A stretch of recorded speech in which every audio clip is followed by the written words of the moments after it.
Hearthstone has for the most part done a pretty good job at competitive balance over its 10-year history.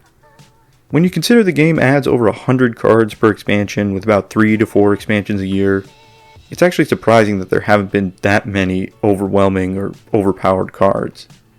And when a card is a little out of whack, it's usually treated to an increase in mana or maybe a little tweak to its attack or health.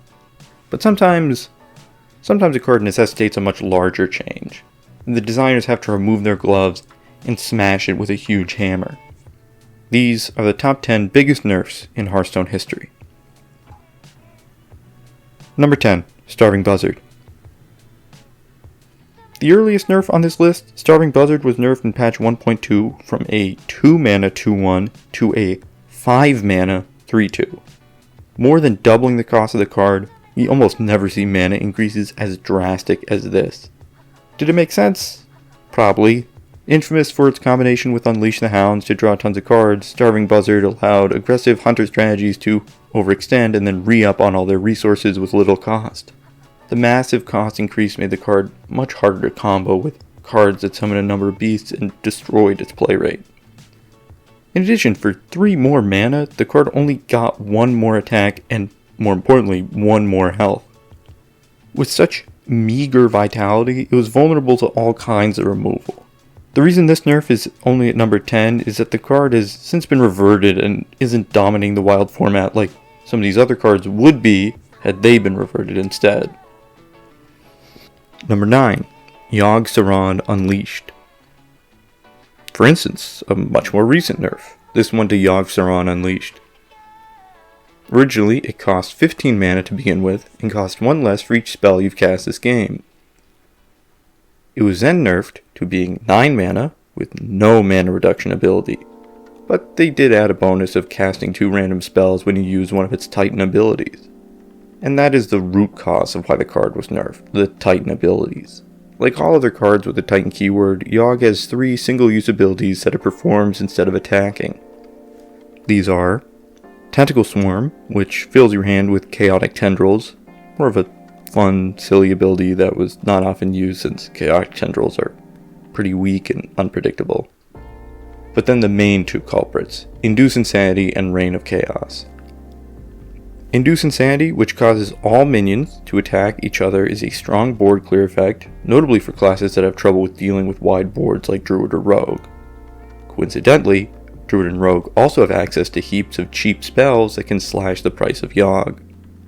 And Reign of Chaos, which allows you to take control of an enemy minion. Upon the release of Silas Darkmoon, there was a lot of hand-wringing about giving all classes access to a mind control-like effect. How about a 0 mana mind control that comes with a 7/5 body? This card is only at number 9 because, despite losing such a strong cost reduction ability, it's still a playable card since those Titan abilities remain game-changing, notably Induce Insanity. Number 8. Equality. Flying back in time, we have Equality. Nerfed in patch 13.2 in early 2019, Equality was increased from 2 mana up to 4. While not as complicated a nerf as Yogg essentially becoming a new card, Equality is an interesting case where increasing its mana cost could have actually made it better. Gen and Baku were running amok in 2019, giving Paladin access to 2 completely separate but very powerful strategies. With Gen, you could build a deck of only even cards, and while your hero power would not be as singularly strong as the upgraded version, you would have access to stronger cards like Equality, Sunkeeper Tarim, the Lich King, and Spike Ridge Steed. Baku the Moon Eater would provide Paladin with a very strong hero power, but would exclude Paladin's strong even cost cards and force Uther to end up using stuff like Raid Leader or Void Ripper? What? Either way, Paladin's even cards were generally more powerful than its odd cards, and Equality was getting to be a little too strong for only 2 mana. In a vacuum, the card probably only warranted a 1 mana nerf, but if you nerfed it to 3, you would have made Odd Paladin much stronger. That is how you end up with it getting moved all the way to 4 mana, which made it stink. Number 7. Wild Seeds. Alright, this is a weird one. Here I'm just putting all the Wild Seed cards. Wild Seeds are 3 pieces of spectral fauna that you can't include in your deck, but instead get randomly summoned from related cards like Erelon or Stag Charge. This politician who leads some type of utility municipality, I think, correctly identified that the wild seeds were too strong to be summoned so readily and easily. Over multiple patches and over a year, every single one of the wild seeds was nerfed. First, they came for the stag. In patch 24.0.3 in August of 2022, the weapon was reduced from a 4-2 to a 3-2. A pretty clear outlier, even from previews, a 4-2 weapon was a little bit too much damage. But, like a cascading style sheet, this change effectively nerfed 4 cards: Spirit Poacher, Stag Charge, Wild Spirits, and Aerolon, putting all 4 cards up for a refund since they were nerfed. Then in patch 24.4.3 in October of 22, they realized that not only was the stag too powerful, but the bear was too. The stag went from a 5-4 to a 4-3, and the bear went from a 2-5 to a 2-4. Now these cards no longer had premium stats, were now in line with the regular 2 and 3 cost minions. And with this, all 4 related Wild Seed cards were nerfed again and put up for refund again. Then it felt like everything was properly balanced for a while until on October 30th, 2023, they decided to come for Not Falco too, nerfing it from an excellent 3 attack rush minion to a mediocre 2 attack rush minion. And now there was no one left, and the 4 cards were up for refund a 3rd time. This entry is more so about the number of cards affected and the number of nerfs than the actual size of any one of these nerfs, so that's why it's only at number 7. Number 6. Celestial Alignment. We are now at the point in the list where instead of the cards getting harsh stat adjustments, these next cards got blasted by the orbital solar ray gun from New Vegas that takes a whole day to recharge. Fully had their bending taken away. Celestial Alignment's old effect was that it would set each player to 0 mana crystals and set the cost of all cards in each hand and deck to 1. What was intended to be a double-edged sword largely turned out to be way more beneficial for one side.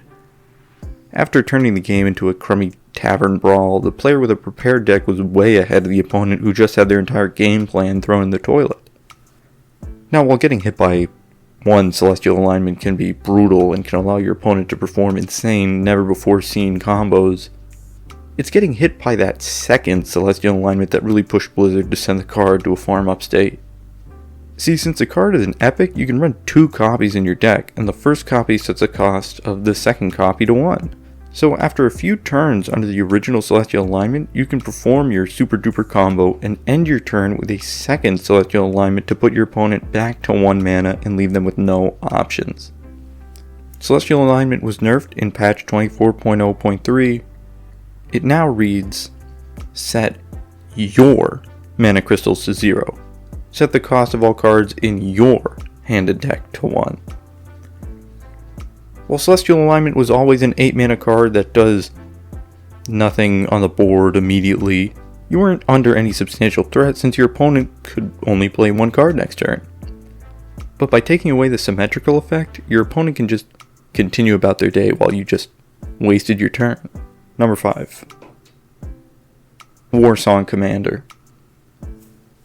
Hearthstone's most infamous nerf and the subject of a lot of hilarious memes, Warsong Commander was nerfed from bestowing charge, one of the rarest, strongest keywords in the game, to minions you summon with 3 or less attack, to your charge minions have +1 attack.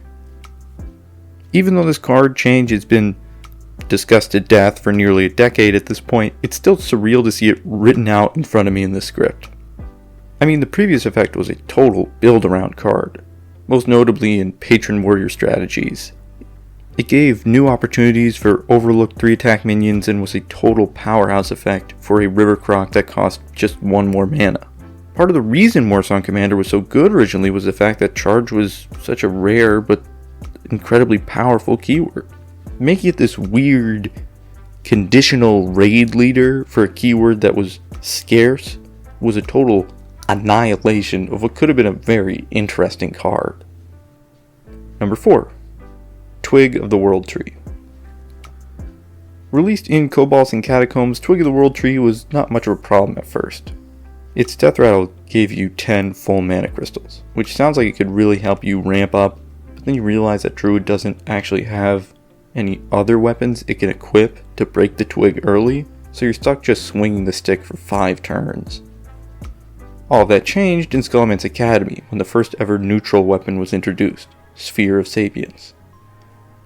With this 1 mana card, you could destroy Twig of the World Tree and basically fast forward 5 turns.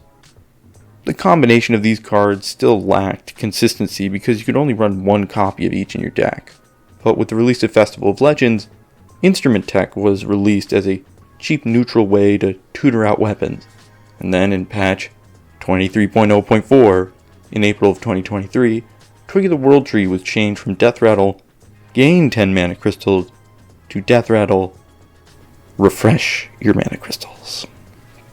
Now, while refreshing your mana crystals is still useful and can create some strong combos in the very late game, it's a lot less fuss to just use Wild Heart Guff to ramp up to 20 max mana and not worry about including this clunky weapon. Well, the new effect is, again, still sort of okay. It's replacing what was one of the most singularly powerful effects a card could have in Hearthstone, short of destroying the enemy hero. Number 3. Mindrender Elia. Mindrender Elia was a 2-mana 1/3 that would allow you to swap hands and decks with your opponent until your next turn. It was horrifically nerfed to a 3-mana 1/3 that would allow you to swap hands and decks. Oh, sorry. I read the wrong nerf. It was nerfed a second time to replace your hand with a copy of your opponent's hand until your next turn. This card went from one of the strongest disruption effects in the history of the game to a card that has absolutely no disruptive qualities at all. The story behind Elia's nerf is interesting. It used to be a staple card in slow control priest decks, and with proper timing, could be used to steal an opponent's hand and cause them to lose their win condition or other valuable card. Similar to how Theotar or Dirty Rat could disrupt your opponent, but either much more cheaply than Theotar or much more precisely than Dirty Rat. With so many quest rewards adding cards to hand, Elia and the threat of Elia could cause your opponents to play way more cautiously than they would normally. What ultimately caused the card to get tossed off a bridge by the Green Goblin was actually its use in aggro strategies. These strategies observe that not only is taking your opponent's hand a powerful effect, but giving your opponents yours is maybe even more so. In very aggressive priest strategies, the aggro priest player could summon a bunch of minions, empty their hand, and then play Elia to leave their opponent with an empty hand and therefore no form of clearing the priest's board. It is interesting that instead of some unintended 2-card combo causing Elia to get nerfed so heavily, it was just a different way of looking at the card that pushed it over the line. Number 2. The Jailer. There's something about absolutely huge card effects that's appealing. Well, in the Maw and Order miniset, the Jailer tried to be the Michael Bay of card effects. A 10-mana 10/10 with a battle cry to destroy your deck, and for the rest of the game your minions have immune. A lot to unpack, but this card is so gaudy. First, it's a 10-mana 10/10 that doesn't have taunt or rush or anything, so you're more or less passing the turn and ignoring whatever your opponent has going on. Second, it destroys your whole deck, which means as soon as next turn you start taking fatigue damage that will rapidly deplete your health total, and you'll have no more resources than what's already in your hand. Third, it's a for the rest of the game effect, which is already rare, and fourth, and finally, not to bury the lead, it makes all your minions immune. That's a keyword that's almost never used in Hearthstone. While immune cards can still be destroyed by cards like Brawl or Twisting Nether, they can't be touched by minions or targeted by spells. And despite being Hearthstone's biggest ever card, it was actually pretty reasonable. It's a very steep price to pay for a card, and it's not like there was an easy way to get it out really early, so it became a tool for decks like Control Paladin or Control Warrior to have some form of inevitability in super late games. And everyone was living happily until a certain card was released in Festival of Legends.